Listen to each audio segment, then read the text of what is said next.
Good morning friends, स्वागत है आपका आपके अपने यूट्यूब चैनल की टू सक्सेस जेके में। आप लोगों की डिमांड पर आज हम बात करने वाले हैं करंट अफेयर्स के बारे में। आज का वीडियो किसी भी एग्जाम्स जैसे SSC, UP triple SC, bank, railway या अदर एनी एग्जाम्स के लिए बहुत ही इंटरेस्टिंग यानी बहुत ही धमाकेदार होने वाला है, जो सभी के लिए इम्पोर्टेंट है। तो आइए वीडियो को स्टार्ट करते हैं।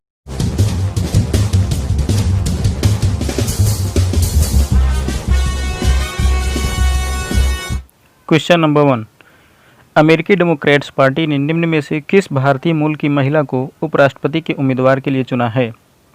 Option A Kamala Harris, B Deepa Ambedkar, C Archana Rao, D Medha Raj.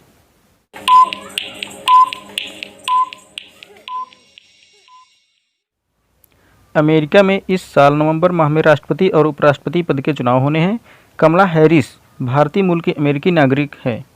Kamala Harris 2 bar California की अटॉर्नी जनरल रह चुकी हैं। कमला हैरिस ऑकलैंड में पली बढ़ी हैं।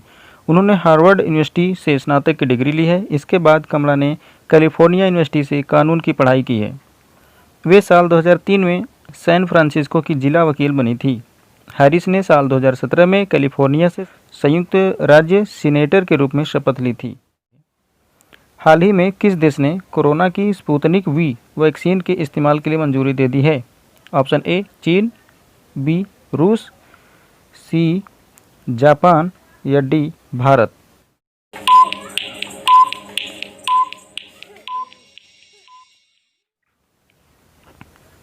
रूस के राष्ट्रपति व्लादिमीर पुतिन ने कोरोना की स्पुतनिक वी वैक्सीन के इस्तेमाल के लिए मंजूरी दे दी है।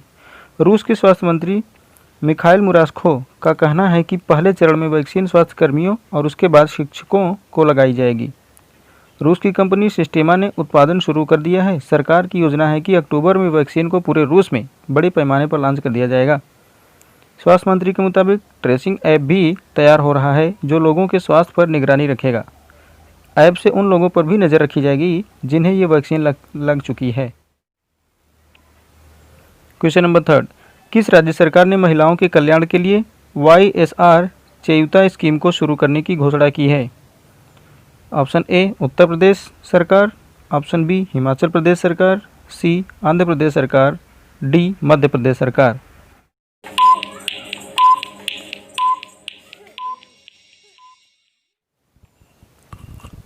आंध्र प्रदेश के मुख्यमंत्री जगन मोहन रेड्डी ने राज्य में महिलाओं के कल्याण के लिए एक नई स्कीम लॉन्च की है।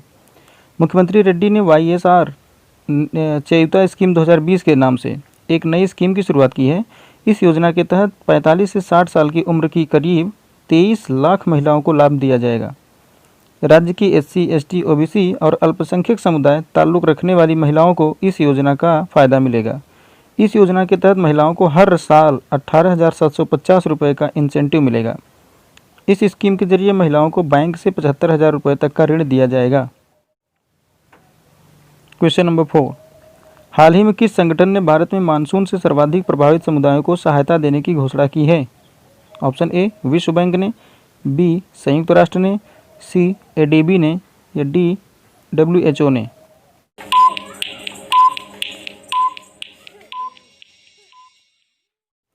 संयुक्त राष्ट्र भारत में सबसे वंचित और प्रभावित समुदायों को मानवीय सहायता पहुंचाने के लिए तैयार है। संयुक्त राष्ट्र महासचिव एंटोनियो गुतारेस के प्रवक्ता स्टीफन डुजारिक ने एशिया में बाढ़ की स्थिति के बारे में कहा कि बांग्लादेश में पिछले कुछ वर्षों का सबसे भयंकर एवं सबसे लंबा मानसून आया है और 1/4 देश बाढ़ से जूझ रहा है। संयुक्त राष्ट्र एक अंतर्राष्ट्रीय संगठन है। यह संगठन अंतर्राष्ट्रीय कानून को सुविधाजनक बनाने के सहयोग, अंतर्राष्ट्रीय सुरक्षा, आर्थिक विकास, सामाजिक प्रगति, मानव अधिकार और विश्व शांति के लिए कार्यरत है। संयुक्त राष्ट्र की स्थापना 24 अक्टूबर 1945 को हुई थी। क्वेश्चन नंबर 5, किस राज्य सरकार ने 2 अक्टूबर से अरुणोदय योजना लागू करने की घोषणा की है? Option A Assam, B Bihar, C Punjab सरकार ने या डी दिल्ली सरकार ने।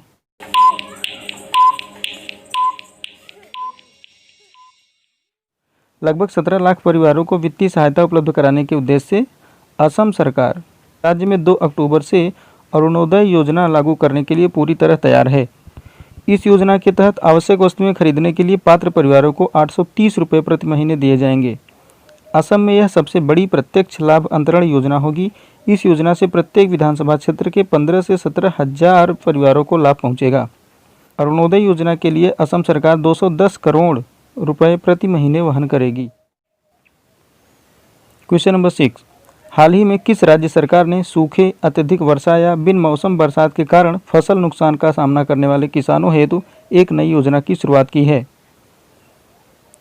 ऑप्शन ए पंजाब सरकार, ऑप्शन बी झारखंड सरकार, सी कर्नाटक सरकार, डी गुजरात सरकार।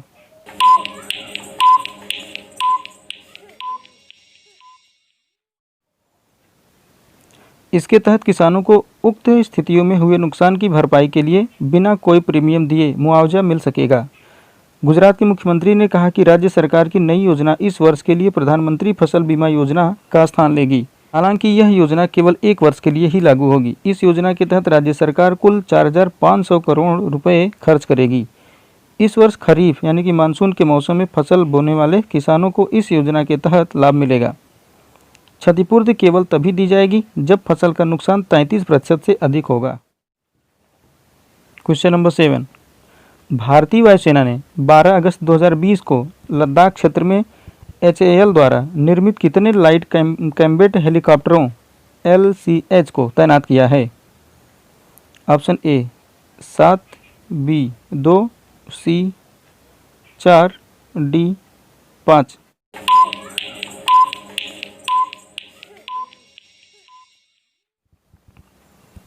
हिंदुस्तान एरोनॉटिक्स लिमिटेड HAL ने हाल ही में कहा कि वायुसेना के मिशन में सहयोग के लिए कम समय के नोटिस पर उसके द्वारा निर्मित 2 हल्के लड़ाकू हेलीकॉप्टर लेह के ऊंचाई वाले स्थान पर तैनात किए गए हैं।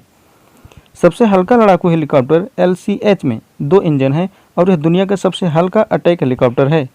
यह HAL द्वारा विकसित किया गया था और इस प्रकार यह देश की रक्षा की आवश्यकताओं को आत्मनिर्भर भारत अभियान के तहत पूरा करता है। क्वेश्चन नंबर 8, विश्व अंगदान दिवस वर्ल्ड ऑर्गन डोनेशन डे निम्न में से किस दिन मनाया जाता है? ऑप्शन ए 10 जनवरी को, बी 12 मार्च को, सी 20 अप्रैल को, डी 13 अगस्त को।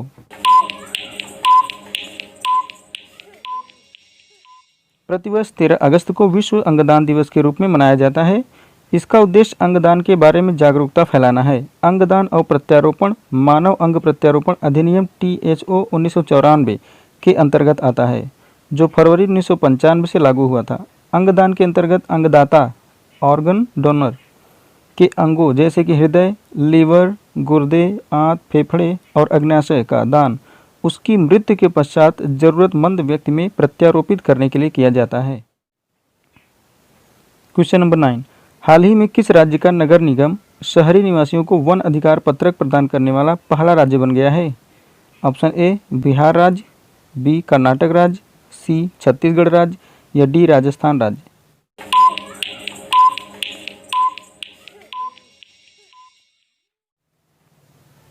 छत्तीसगढ़ देश का पहला राज्य बन गया है जहां शहरी लोगों को वन भूमि अधिकार प्रदान किया गया है। इसकी शुरुआत जगदलपुर से की गई है, जहां नगर निगम ने 11 आदिवासियों को वन भूमि के अधिकार पत्र दिए हैं। जगदलपुर देश के गिने चुने नगर निगमों में शामिल है, जिसकी सीमा में आज भी छोटे और बड़े जंगल क्षेत्र हैं। मुख्यमंत्री बघेल की विशेष पहल पर वन अधिकार अधिनियम के तहत शहरी क्षेत्र के निवासियों को भी वन अधिकार पत्रक देने की शुरुआत की गई है। क्वेश्चन नंबर 10, हाल ही में किस मंत्रालय ने स्वच्छ भारत मिशन अकादमी का शुभारंभ किया है? ऑप्शन ए जल शक्ति मंत्रालय, बी रेल मंत्रालय, सी कृषि एवं किसान कल्याण मंत्रालय, डी शिक्षा मंत्रालय।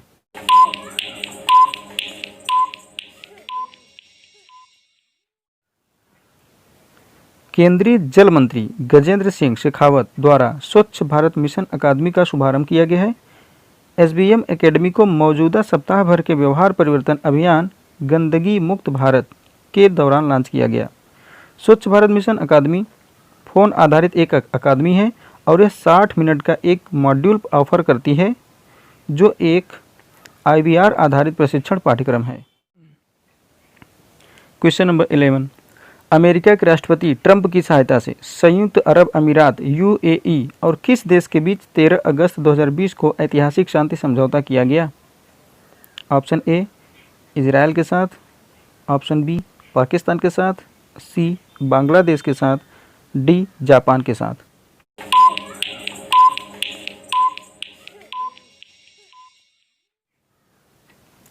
दोनों देशों में रिश्तों को सामान्य करने के लिए सहमति बन गई है।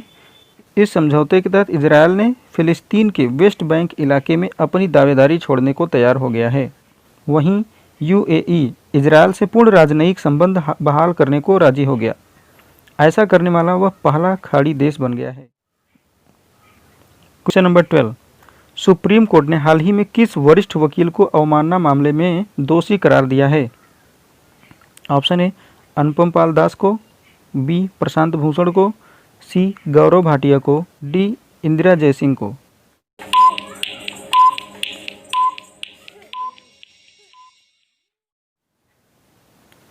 सुप्रीम कोर्ट ने वरिष्ठ वकील प्रशांत भूषण को अवमानना मामले में दोषी करार दिया है। उनकी सजा पर 20 अगस्त को बहस होगी। कोर्ट ने इस मामले में प्रशांत भूषण को 22 जुलाई को कारण बताओ नोटिस जारी किया था। 5 अगस्त को मामले में सुनवाई पूरी हो गई थी। न्यायमूर्ति अरुण मिश्रा, न्यायमूर्ति वी.आर. गवई और न्यायमूर्ति कृष्ण मुरारी की पीठ ने इस मामले में भूषण को दोषी माना। क्वेश्चन नंबर 13, भारत ने हाल ही में मालदीव को कितने मिलियन अमेरिकी डॉलर की सहायता प्रदान की? ऑप्शन ए 100 मिलियन अमेरिकी डॉलर, बी 200 मिलियन अमेरिकी डॉलर, सी 500 मिलियन अमेरिकी डॉलर, डी 300 मिलियन अमेरिकी डॉलर।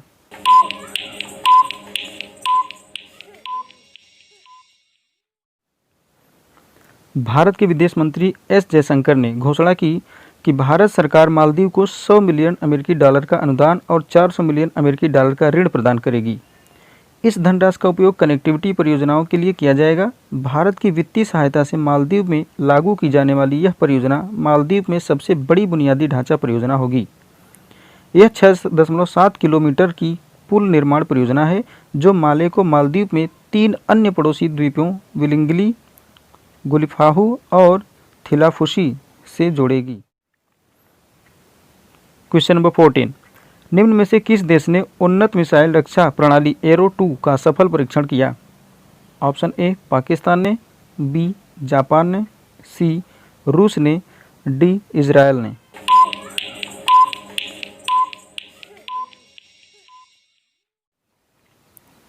इजरायल ने उन्नत मिसाइल रक्षा प्रणाली एरो 2 का सफल परीक्षण किया।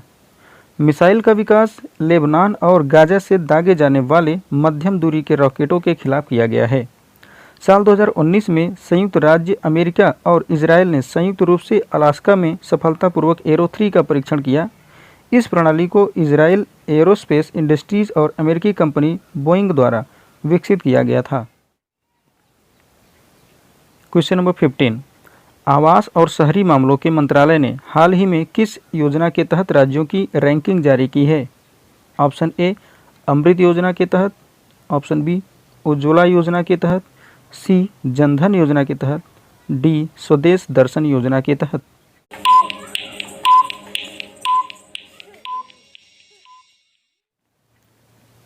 आवास और शहरी मामलों के मंत्रालय ने हाल ही में अमृत योजना के तहत राज्यों की रैंकिंग जारी की है। ओडिशा ने 85.67% स्कोर करके पहला स्थान हासिल किया है। इस योजना का उद्देश्य राज्य के शहरी क्षेत्रों में घरों में पाइप से जलापूर्ति प्रदान करना है। इस योजना का उद्देश्य शहरों में सीवरेज ट्रीटमेंट प्लांटों का निर्माण और हरित स्थानों में सुधार करना है। ओडिशा के बाद चंडीगढ़ 75.08% नंबर प्राप्त कर दूसरे स्थान पर है, जबकि तेलंगाना 74.04 नंबर प्राप्त कर तीसरे स्थान पर है। उसी तरह से गुजरात चौथे, कर्नाटक 5वें, आंध्र प्रदेश 6ठे, मिजोरम 7वें, मध्य प्रदेश 8वें, चंडीगढ़ 9वें एवं अंडमान निकोबार 10वें स्थान पर है। क्वेश्चन नंबर 16, पिछले साल नेपाल में हुए साउथ एशियन गेम्स में मेडल जीतने वाले पाकिस्तान के 3 एथलीटों पर कितने साल का प्रतिबंध लगा दिया गया है? ए 7 साल का, बी 5 साल का, सी 4 साल का, डी 3 साल का।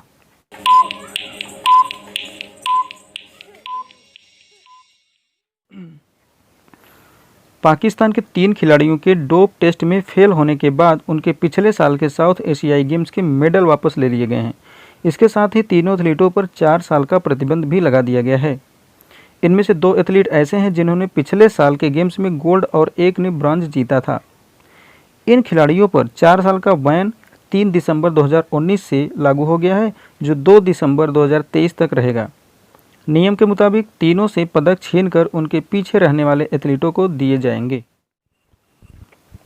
क्वेश्चन नंबर 17, उपग्रह डेटा पर आधारित एक अध्ययन के मुताबिक किस राज्य में वनों की कटाई की उच्च दर के कारण हॉर्नबिल पक्षी के निवास स्थान खतरे में पड़ रहे हैं? Option A Arunachal Pradesh, B Madhya Pradesh, C Uttar Pradesh, D Jharkhand.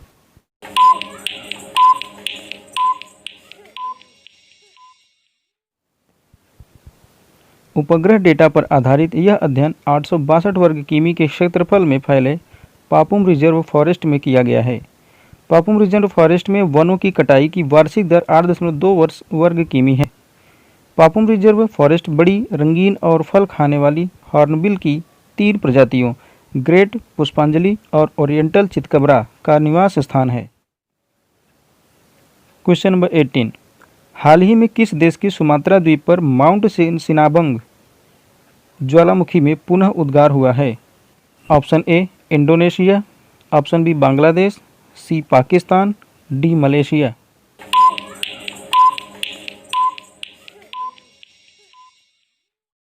हाल ही में इंडोनेशिया के सुमात्रा द्वीप पर माउंट सिनाबंग ज्वालामुखी में पुनः उद्गार हुआ है। उल्लेखनीय है कि लगभग 400 वर्षों की निष्क्रियता के बाद यह ज्वालामुखी वर्ष 2010 में पुनः सक्रिय हुआ था। वर्ष 2010 के बाद वर्ष 2014 और वर्ष 2016 में भी इस ज्वालामुखी में उद्गार हो चुका है। माउंट सिनाबंग इंडोनेशिया में 120 से अधिक सक्रिय ज्वालामुखियों में से एक है। क्वेश्चन नंबर 19, सऊदी अरब ने किस देश के लिए अपने ऋण और तेल की आपूर्ति को समाप्त कर दिया है, जिससे दोनों देशों के बीच दशकों पुरानी दोस्ती खत्म हो गई है? ऑप्शन ए नेपाल, बी रूस, सी पाकिस्तान, डी इराक।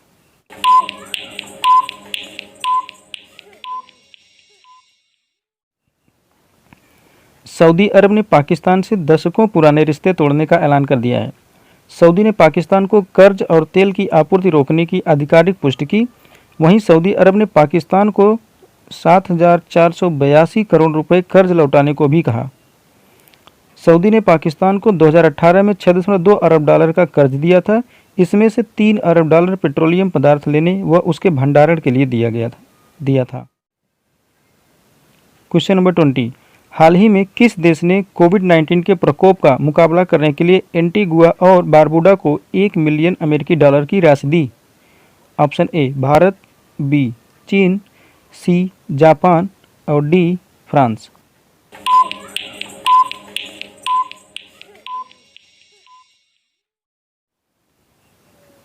भारत ने कोविड-19 के प्रकोप का मुकाबला करने के लिए एंटीगुआ और बारबुडा को $1 मिलियन अमेरिकी डॉलर की राशि दी। इसका उद्देश्य देश में स्वास्थ्य के बुनियादी ढांचे में सुधार करना है।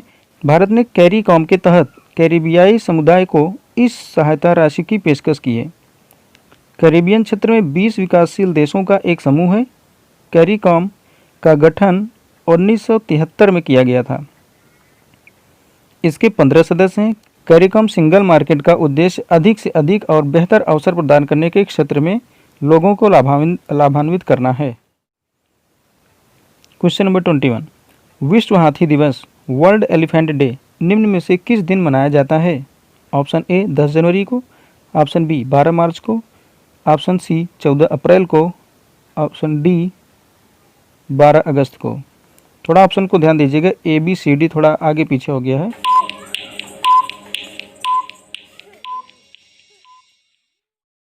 प्रतिवर्ष 12 अगस्त को विश्व हाथी दिवस के रूप में मनाया जाता है। इसका उद्देश्य एशियाई व अफ्रीकी हाथियों के बारे में जागरूकता फैलाना है। पहली बार 12 अगस्त 2012 को अंतर्राष्ट्रीय गज दिवस के रूप में मनाया गया था। इसकी शुरुआत साल 2011 में सबसे पहले माइकल क्लार्क तथा पेट्रिशिया सिम्स ने की थी। इसका उद्देश्य हाथियों के संरक्षण के प्रति जागरूक फैलाना, हाथियों के प्राकृतिक आवास की सुरक्षा तथा हाथी दांत के अवैध व्यापार पर रोक लगाना है। क्वेश्चन नंबर 22, विदेश मंत्रालय के संयुक्त सचिव मनीष प्रभात को किस देश में भारत के अगले राजदूत के रूप में नियुक्त किया गया है? ऑप्शन ए उज़्बेकिस्तान में, ऑप्शन बी रूस में, ऑप्शन सी जापान में, ऑप्शन डी इराक में।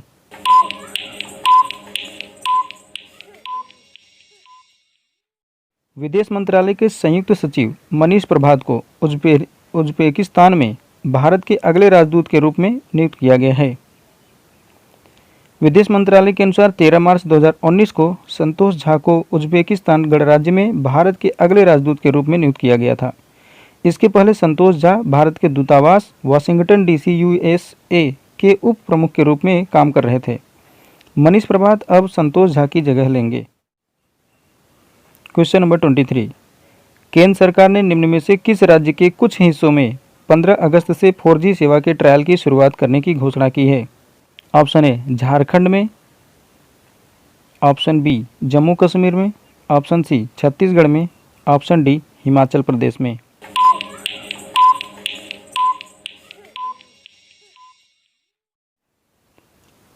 केंद्र सरकार ने जम्मू कश्मीर के कुछ हिस्सों में 15 अगस्त से 4G सेवा के ट्रायल की शुरुआत करने की घोषणा की है। न्यायमूर्ति NV रमण, न्यायमूर्ति R सुभाष रेड्डी और न्यायमूर्ति BR गवई की पीठ को केंद्र की तरफ से अटॉर्नी जनरल KK वेणुगोपाल ने यह जानकारी दी। उन्होंने कहा कि विशेष समिति ने जम्मू कश्मीर डिवीजन के एक जिले में प्रयोग के आधार पर तेज गति वाली इंटरनेट सेवाएं बहाल करने का निर्णय लिया है। वेणुगोपाल ने कहा कि समिति ने उच्च गति वाली इंटरनेट सेवा प्रयोग के आधार पर थोड़ा थोड़ा करके प्रदान करने का निर्णय लिया है और सुरक्षा पर इसके प्रभाव का आकलन किया जाएगा। Question number 24, Indian council for research on international economic relations ICRIER के नए चेयरमैन के रूप में निम्नलिखित में से किसे नियुक्त किया गया है? ऑप्शन ए राहुल सचदेवा को, ऑप्शन बी अमित त्यागी को, सी मनोज शर्मा को, डी प्रमोद भसीन को।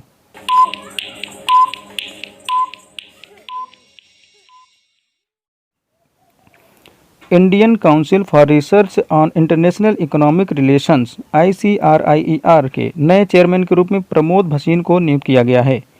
Pramod Bhasin GE capital India and Asia के पूर्व अध्यक्ष और CEO रह चुके हैं। वे पेशे से चार्टर्ड अकाउंट हैं और उन्होंने उसकी डिग्री इंग्लैंड और वेल्स से ली है। वे श्रीराम कॉलेज ऑफ कॉमर्स के छात्र रहे हैं। क्वेश्चन नंबर 25, भारतीय सशस्त्र बल द्वारा चीन के साथ तनाव के बीच किस परियोजना को पुनर्जीवित करने की घोषणा की?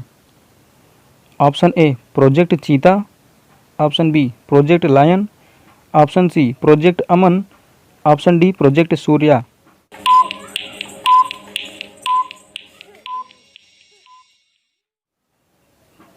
भारतीय सशस्त्र बलों ने चीन के साथ तनाव के बीच प्रोजेक्ट चीता को पुनर्जीवित करने का फैसला किया है। यह परियोजना लंबे समय से लंबित थी और त्रिसेवाओं ने अब इस परियोजना को 3,500 करोड़ रुपए में पुनर्जीवित करने का निर्णय लिया है। प्रोजेक्ट चीता को पुनर्जीवित करने का प्रस्ताव अजय कुमार के तहत एक नई गठित उच्च स्तरीय रक्षा मंत्रालय समिति को भेजा गया है। इस परियोजना के तहत लगभग 90 हेरॉन ड्रोन को लेजर निर्देशित बम, हवा से लॉन्च की जाने वाली टैंक रोधी गाइडेड मिसाइल के साथ अपग्रेड किया जाएगा। रेहड़ी पहाड़ी दिल्ली सरकार शहर के रेहड़ी पटरी वालों को कितने हजार तक का कर्ज मुहैया कराएगी? ऑप्शन ए 40,000 का, ऑप्शन बी 20,000 का, ऑप्शन सी 50,000 का, ऑप्शन डी 60,000 का।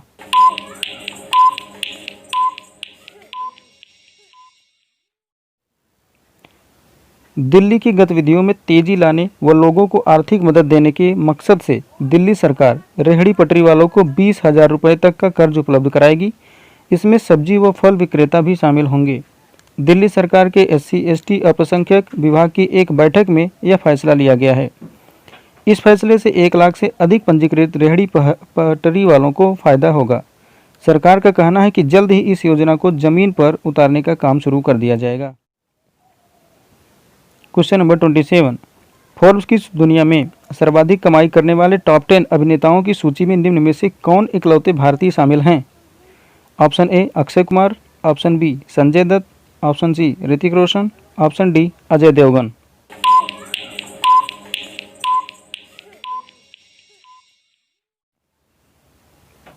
फोर्ब्स की दुनिया में सर्वाधिक कमाई करने वाले टॉप 10 अभिनेताओं की सूची में अक्षय कुमार इकलौते भारतीय हैं। इसमें 362 करोड़ रुपए यानी 4.85 करोड़ डॉलर की कमाई के साथ अक्षय छठे नंबर पर हैं, जबकि 654 करोड़ रुपए यानी 8.75 करोड़ डॉलर के साथ ड्वेन जॉनसन सूची में शीर्ष पर हैं। फोर्ब्स ने बताया कि अक्षय की अधिकतर कमाई ब्रांड एंडोर्समेंट के जरिए होती है। क्वेश्चन नंबर 28, अंतर्राष्ट्रीय युवा दिवस निम्न में से किस दिन मनाया जाता है? ऑप्शन ए 10 जनवरी को, ऑप्शन बी 15 मार्च को, ऑप्शन सी 11 जुलाई को, ऑप्शन डी 12 अगस्त को।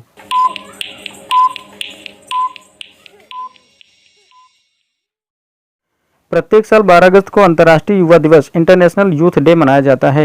साल 1999 में संयुक्त राष्ट्र महासभा की सिफारिश के बाद पहली बार 12 अगस्त 2000 को अंतर्राष्ट्रीय युवा दिवस मनाया गया था।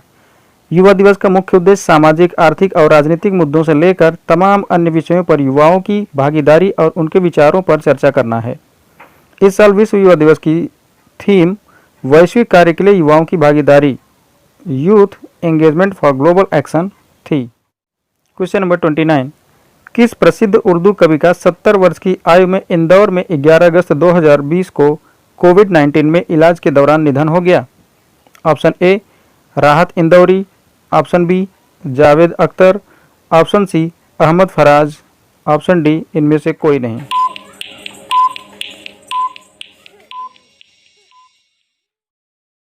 मशहूर उर्दू शायर और गीतकार राहत इंदौरी का निधन हो गया है। वे 70 साल के थे। वे देवी अहिल्या विश्वविद्यालय इंदौर में उर्दू साहित्य के प्राध्यापक भी रह चुके हैं। राहत इंदौरी ने बरकतुल्लाह यूनिवर्सिटी से उर्दू में एमए किया था। राहत इंदौरी ने मुन्ना भाई एमबीबीएस, मीनाक्षी, खुद्दार, नाराज, मर्डर, मिशन कश्मीर, करीब, बेगम जान, घातक, इश्क, जानम, सर, आसिया और मैं तेरा आशिक जैसी फिल्मों में गीत लिखे थे। क्वेश्चन नंबर 30, निम्न में से किस जानवर के साथ मानव टकराव पर राष्ट्रीय पोर्टल सुरक्षा लॉन्च किया गया है? ऑप्शन ए बाघ पर, ऑप्शन सी, ऑप्शन बी शेर पर, ऑप्शन सी हाथी पर, ऑप्शन डी लोमड़ी पर।